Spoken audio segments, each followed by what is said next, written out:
So prompt number one, the scenario is a student asks for help on a coding question you don't know the answer to. And so for this scenario, I would just acknowledge the challenge that I have. And I would explain that encountering, new questions is common for everyone, including tech fellows such as myself. And I think this demonstrates that, it's okay to not know the answer, even someone more experienced like a tech fellow. And so if I were tackling this problem for the first time, I would start breaking down the problem, and then I would start referencing documentation from any sources like Stack Overflow, Google, or any AI tools. I would also encourage collaboration with other students. I would invite the other students to this problem to explore solutions together, whether it's using a whiteboard, an online whiteboard collaboration tool, and I would start writing pseudocode. I would just start solving the problem with them pretty much. I would also encourage the students to have resources like cheat sheets or algorithm guides, things like that.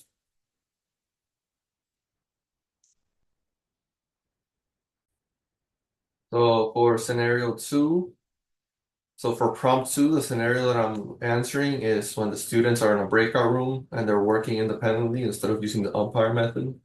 In this scenario, I would start by encouraging teamwork gently. I would remind them of the umpire method and its benefits for collaborative learning.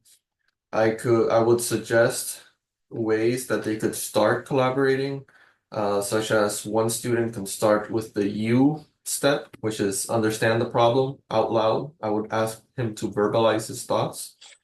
And then another student can continue by doing the M step, which is mapping the plan.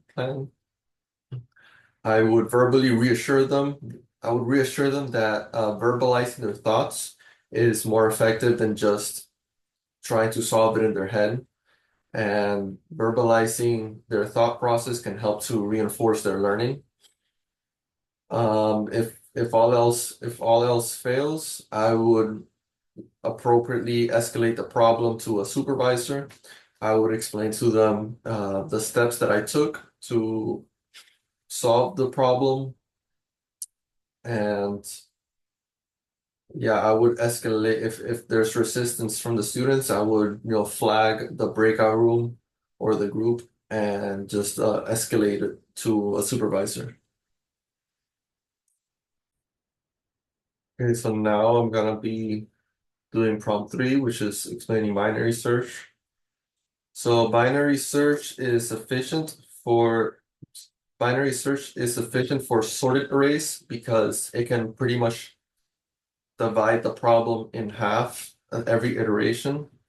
So we can start by setting the left index to 0 and the right index to the last element of the array.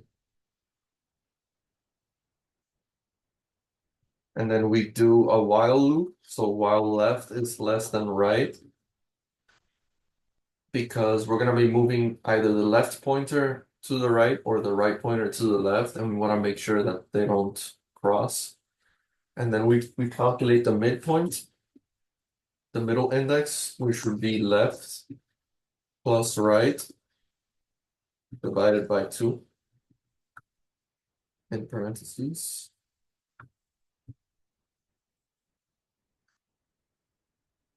So now we want to check if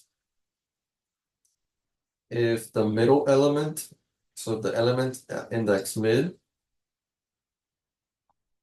if it's greater than target, then we know that. So let's put an example here. Let's say the target is 7 and the array is 1, 3.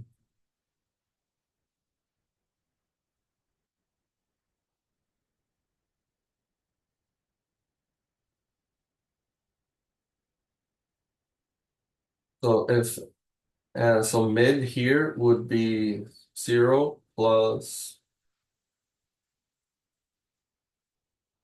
it will be 0 plus 4 divided by 2, which is 2. So right now, mid is 0, 1, 2, is 5 right here. So if 5 is greater than 7, which it's not,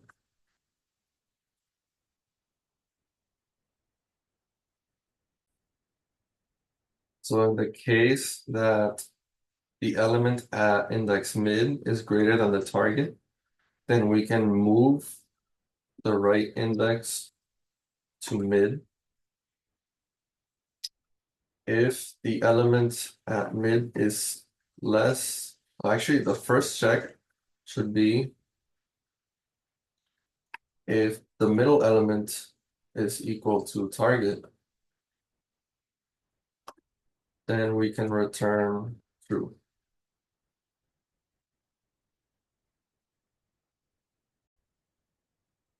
And to make it more clear, we can do a print statement like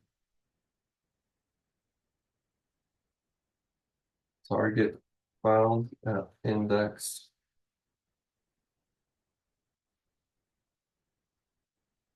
mid.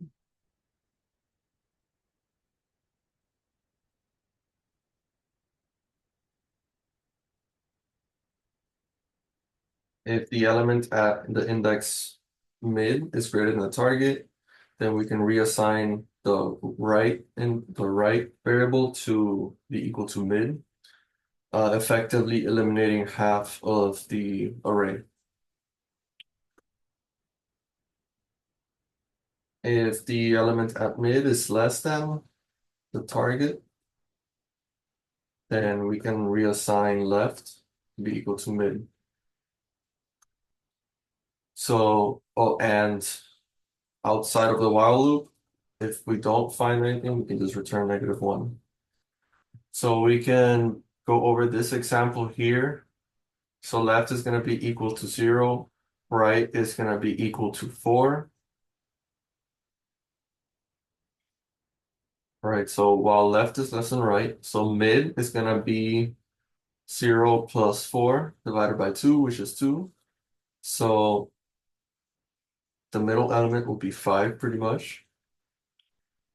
So if the array at element mid is equal to target, which it's not, so we go here. If the array at mid is greater than target, which it's not, so we go to this if statement, which is true because 5 is less than 7. So now left is gonna be equal to 2 and right is still 4. But now we're recalculating mid. So 2 plus 4 is 6 divided by 2 is 3. So mid is now 7. 0, 1, 2, 3. So mid is now 7.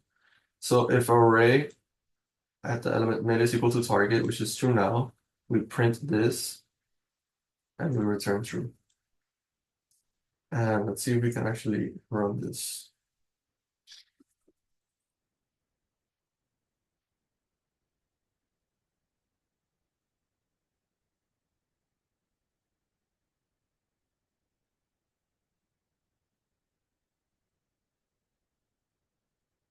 We should get a target found at index 4.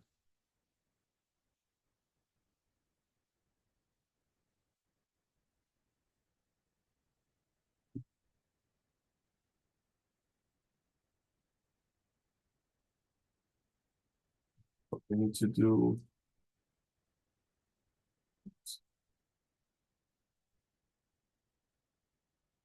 Oh yeah, no, it's supposed to be index 3. That's correct. 0, 1, 2, 3.